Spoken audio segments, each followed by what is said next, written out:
মেলা হালকা হয়েছে চেহারা না খাওয়া একবারে বাদ দিলে হালকা হয় না খাওয়া দিছি দেখি একবার শেষ অন্যান্য গাইনের লিঙ্ক আছে না খাওয়া বাদ দিয়েছেন তো বর্তমান বন্ধ মোবাইলই নাই বর্তমান ওষুধপাতি কোন থেকে খাওয়া যাচ্ছে নলবাড়ি ওরে ওষুধ দিয়ে ধরছে ধরে কি তাতে কাম দেয় পয়সা দেয় কারণ রে হয়তো কোনো আইলে দিছে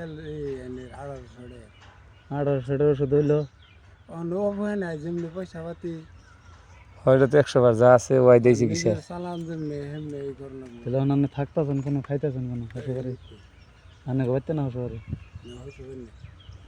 বুঝে দিতে দিতেছে ভাবে হ্যাঁ বাপ মা দেবো না আর কি করবো শ্বশুরবাড়ি গুণ তো আর দেখবো না না না বাপ মা ফেলাই দিয়ে হবে না কিন্তু বাপ মায়ের তার ফলাই দেবো না হনো টাইম আছে যদি ঠিক হন হুম বিন্দাস চলে খান যাবো অসুবিধা না একজনে কইতেছে না হুম কই যেতে 20,000 দাও একবার সম্পূর্ণ সুস্থ করে দেবো তেল দিলে এলো কই যদি কোনো ভাব হয় এটা আমি আছি 20,000 টাকা পাবো কোনো একবারে পাবো না করে দেবো আমরা কি অবাধ ধনী মানুষ কি থাকি শহরের মধ্যে যদি 4-5 হাজার টাকা হইতো তাও টান টুন দিয়ে আর কি মিলেন গেতো